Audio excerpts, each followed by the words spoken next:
SSLC പരീക്ഷ, അതുപോലെ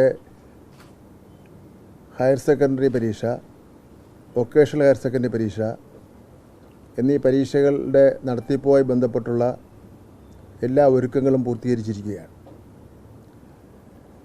കഴിഞ്ഞ ദിവസം ഒരു ഉന്നതതല യോഗം ചേർന്നിരുന്നു. അത് ജില്ലയിലെ വിദ്യാഭ്യാസ ഉദ്യോഗസ്ഥന്മാർ, പോലീസ് മേധാവികൾ, ലീഡ് ബാങ്കിൻ്റെ ആൾക്കാർ, ട്രഷറിയിലെ ഉത്തരവാദിത്തപ്പെട്ട ഉദ്യോഗസ്ഥന്മാർ തുടങ്ങി പരീക്ഷയായിട്ട് ബന്ധപ്പെട്ട് സഹായങ്ങൾ ചെയ്യേണ്ട എല്ലാ ഉദ്യോഗസ്ഥന്മാരെയും പങ്കെടുപ്പിച്ചുകൊണ്ടുള്ള ഒരു ഓൺലൈൻ മീറ്റിംഗ് ചേർന്നിരുന്നു. ആ ഓൺലൈൻ മീറ്റിങ്ങിൽ വിശദമായി തന്നെ ചർച്ച ചെയ്യുകയും ഒരു പോരായ്മയും ഇല്ലാതെ ഇപ്പം ഈ പരീക്ഷകൾ നടത്തി തീർക്കുന്നതിന് വേണ്ടിയുള്ള തയ്യാറെടുപ്പുകളെ സംബന്ധിച്ചിടത്തോളം ചർച്ച ചെയ്ത് വിലയിരുത്തി ഞങ്ങൾക്ക് അതിൽ പരിപൂർണമായിട്ട് തന്നെ സംതൃപ്തി ഉണ്ടായി.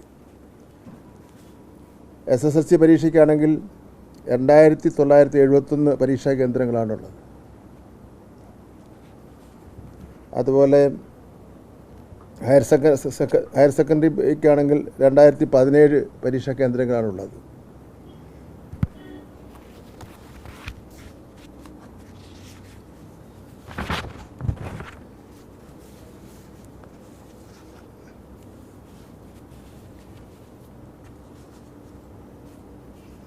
ഈ പരീക്ഷ ആരംഭിക്കുന്നതിന് മുമ്പ് തന്നെ വിദ്യാർത്ഥികളെ സംബന്ധിച്ചിടത്തോളം ഒരു സ്വാഭാവികമായിട്ട് പരീക്ഷ എഴുതാൻ വേണ്ടി പോകുന്ന വിദ്യാർത്ഥികൾ എന്ന നിലയിൽ കുറേ വിദ്യാർത്ഥികൾക്കെങ്കിലും ഒരു ഭയം ഉണ്ടാവും, പരീക്ഷാ പേടി ഉണ്ടാവാൻ സാധ്യതയുണ്ട്. അപ്പോൾ അത് ആ പരീക്ഷാ പേടി ഒഴിവാക്കുന്നതിന് വേണ്ടി പൊതുവിദ്യാഭ്യാസ വകുപ്പ് ചില സംവിധാനങ്ങൾ ഏർപ്പെടുത്തിയിട്ടുണ്ട്. അത് സംസ്ഥാന അടിസ്ഥാനത്തിലും ജില്ലാടിസ്ഥാനത്തിലും ആ സംവിധാനങ്ങൾ പ്രവർത്തനം നാളെ മുതൽ ആരംഭിക്കുന്നതാണ്.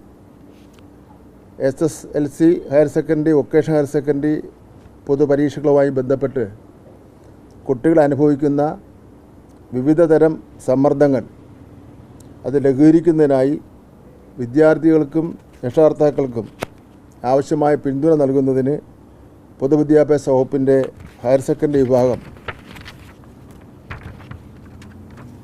വി ഹെൽപ്പ് എന്ന പേരിൽ ടോൾ ഫ്രീ ടെലിഫോൺ സഹായ കേന്ദ്രം ഇവിടെ 2024 ഫെബ്രുവരി മാസം 22 മുതൽ ആരംഭിച്ചു കഴിഞ്ഞു.